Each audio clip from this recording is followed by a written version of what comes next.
How's everything going today, guys? My name is Copycat, and welcome to another Mario-based secrets video. Where here, I'm gonna look at some leftover ones from my obscure secrets video, now focusing on random ones that you can find or come across in each and every entry in the series. These could be anything from hidden goodies, to little known mechanics, or out of place Easter eggs you most likely missed. But either way, I know you'll see stuff here that you've never seen before that you can use for yourself during your playthroughs. And before we get started, I hope you all subscribe to my channel, hitting that bell to stay notified when I upload new videos. The very first game to come out in the mainline series is Super Mario Bros. For the Nintendo Entertainment System in 1985, where the somewhat secret from it that I want to mention is an ability that you can do called Fire Power Skating. To pull this interesting technique off, you need to be in Fire Flower form and hold A and B as soon as you exit a pipe or enter a stage, where you can see Mario begins to skate for a short period of time, which is both weird and awesome. This doesn't have any practical uses, so it's really just a thing that looks cool. That's probably more of a glitch than a secret, but you know what? It doesn't matter, I want to show it off here. The second to come out in the original trilogy is Super Mario Bros. 2 for the NES in 1988. Having secrets I want to look at that cause certain items or power-ups to spawn in, starting with the hearts that restore your health and cause you to grow to Super Mario's size if you've taken damage. This will appear on screen if you've defeated 8 enemies in a row, floating from the bottom to the top, disappearing if you for some reason miss it. For the star to show up, you have to collect 5 cherries in a single stage, where then you'll see the power-up rise from the bottom of the screen for you to collect and use, acting just as it does in the original, granting you invincibility for a short period of time. Every level contains at least 5 cherries, so you might have to do a little bit of exploring to make sure you get all of them. Although it's not that important, as doing this is not necessarily the focus of the gameplay, as you really should be fine without this power-up. The final of the original NES trilogy is Super Mario Bros. 3 that came out for the system in North America in 1990.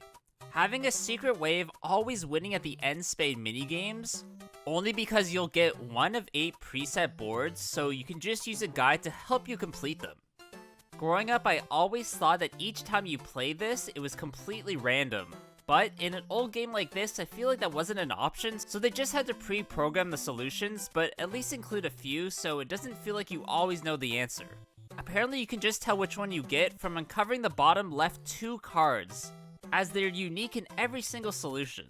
So if for some reason you really want to complete these for yourself and you don't want to mess up, you can just follow the guide that someone's made online and solve them.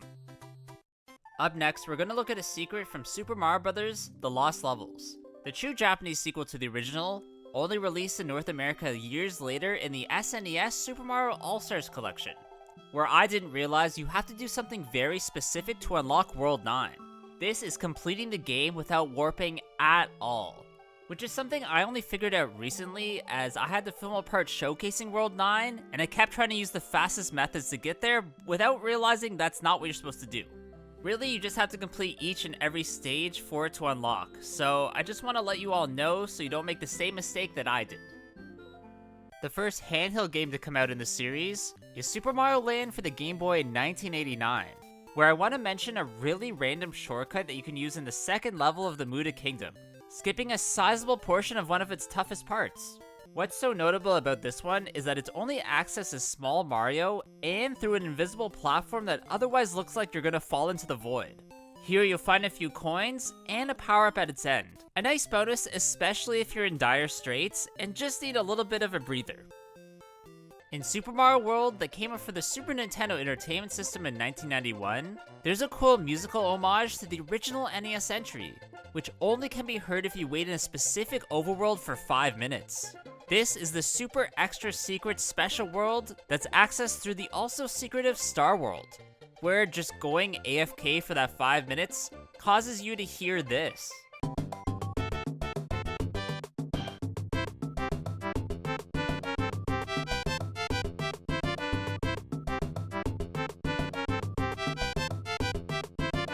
The second entry in the series that's handheld is Super Mario Land 2, the 6 golden coins for the Game Boy, where through the title select, I didn't know that you could choose to play an easier game. done just by pressing select. As you can see, Mario turns into a smaller version, and the text of easy mode appears on screen, changing the gameplay so that there's fewer enemies, weaker enemies in some instances, as well as a more simple final castle stage, although I couldn't see much of a difference other than a few added platforms.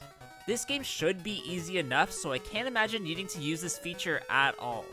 Probably why it's hidden behind the button press and not on screen for you just to select for yourself. In the sequel to Super Mario World, titled Yoshi's Island that came out for the SNES in 1995, there's apparently a way to tell between what's a red coin and what's not a red coin. Something that at first glance is not apparent at all. You can only tell if you look super closely at where there's a red coin.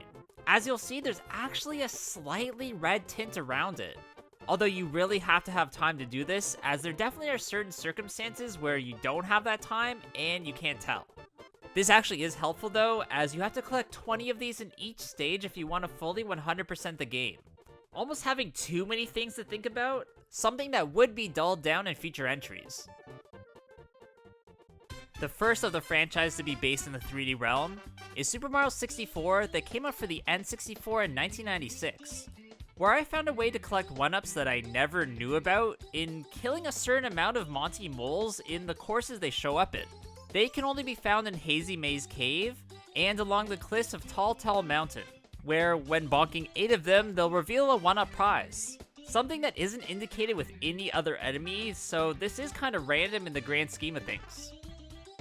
The next title to come out, also having 3D gameplay, is Super Mario Sunshine for the GameCube, where I really have to mention the random book found in the 8 red coin bottle mission of Noki Bay, only being able to be seen if you angle the camera in an odd way, as it's technically behind a door. To this day, people have not figured out what the meaning of this book is or why it was included, but really it's probably just an asset the developers left in, thinking that no one would see it. The series would eventually be returned to its 2D roots with the release of New Super Mario Bros. For the dual screen system, where the random secret from it that I want to mention is the fact that you can unlock new wallpapers through the blue Toad House. This appears in World 1 after you've beaten the game and offers 4 alternate screens costing 20 star coins each, with a 5th only being revealed once you open all the star coin signs in the game. These really only change the theme of what your touchscreen looks like, which is a very minor change that costs a lot for what you get out of it. But it's still an interesting feature that they didn't have to add, so I do appreciate it. Up next, we're going to look at a secret from the Space Super Mario Galaxy Wii entry. Having an area that at first glance doesn't seem as if it should be reachable, being the inside of the volcano of the melty molten galaxy. If you hold down, instead of taking the launch star, then you'll actually be able to explore the inside of this mountain, where you'll find a switch that you can ground pound to reveal a bunch of star bits. I sort of wish there was more to this spot, as it's very out of the way, where I would have expected at least 1-ups, or I don't know, something else, but whatever, it's okay. In the second installment of the new Super Mario Bros. Sub-series, that came out for the Wii in 2009, there's actually a way to cheat the panel matching game, just as you could in Super Mario Bros. 3. Although here there's way more answers, and some are exclusive to each world. Found in red toad houses, people online have created a very easy to follow guide, letting you gain any power-ups or items from these usually tough mini-games, which are helpful in completing your adventure. Again, growing up I thought these were randomly generated and never really gave any thought that there could be a pattern to follow, especially one that's this complex or one that someone would even figure out. The second of the Space sub-series also came out for the Wii, but here in 2010, where the secrets I want to look at all involve the Bang Toad and the outfits he's seen wearing depending on how many star pits he's holding. When he has between 0 and 999, then he's seen holding a white star bit with both hands. When he has 1000 to 1999, he puts on glasses and his hands are now empty.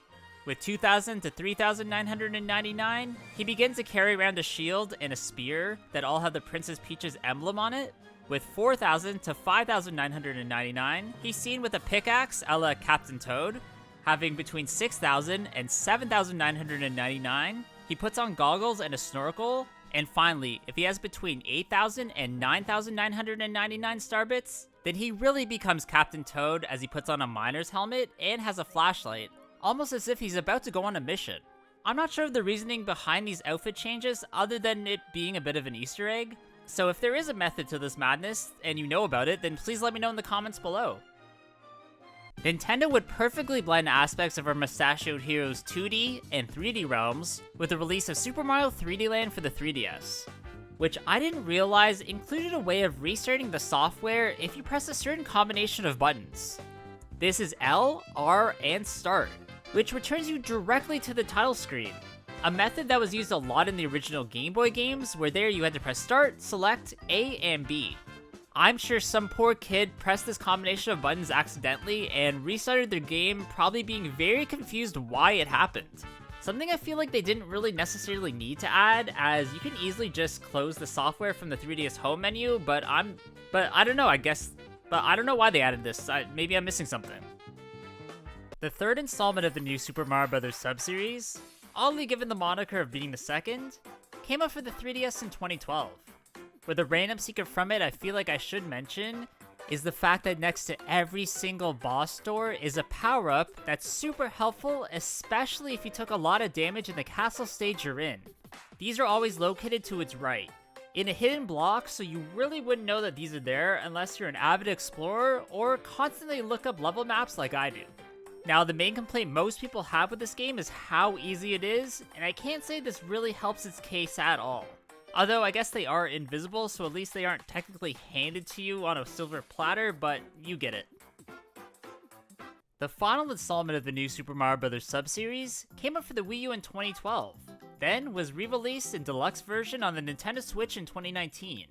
Where in that re-release, there's only one way to disable the mid-air spin that for some reason was added to this game, although it's through a secret input that isn't apparent to users at all. If you don't disable this, then the platforming feels a bit wonky, as you'll find yourself spinning at unopportune times to the point where it can actually get you killed if you aren't careful. Where to get rid of it, all you need to do is press in the left stick on the title select screen, then press L and R to normally start the game. I honestly have no clue why they changed it in this deluxe version from the original. Then, they also didn't explain why they did this, and then on top of that, didn't mention that there's a way to return things to normal. A bit of a failure that I can't quite wrap my head around. Next up is Super Mario 3D World that initially came out for the Wii U in 2013. Having a funny secret that I never paid attention to, in that if you steal a Koopa's shell for long enough, then it will react in a very peculiar way. If you play keep away with this foe, then eventually the turtle-like being will just give up. Almost as if it isn't the first time Mario and friends have done this to them, and the Koopas are just fed up at this point. Some of the other enemies in this one have some very interesting reactions when you mess with them, so I'd love to know what your favorites are in the comments below.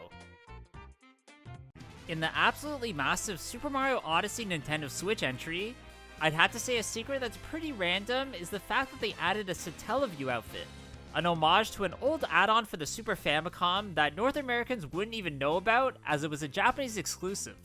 The outfit itself was something Mario could be seen wearing in the artwork for the system. Something that's pretty fitting, as this wasn't an online service that used satellite technology to get it to work. Unfortunately, it didn't catch on at all, so this really is a nod to Mario's obscure past, which is random and out of place. I doubt that many people who got this outfit even knew what it was or the connection it had to Nintendo's past, but at least now you know, and now you know how much of a weird failure it was.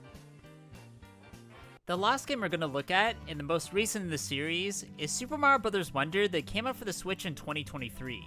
Wherein trying to 100% this game, I didn't realize that collecting all of the standees count towards getting 1 of 6 of the file stars. The only way to get these is by purchasing a random one in the Poplin shop for 10 flower coins. Although, if you're in Special World, you can pay 30 for specific ones for characters that you haven't gotten yet. With the game offering 144, so getting them all will take a while. Alright, that's it for today's video, guys. I really hope you did enjoy this one. If you did, please leave a like, comment below what you thought about these random secrets, and of course subscribe to my channel. Hope you guys all have a good day, and I'll see you all in the next one. Bye!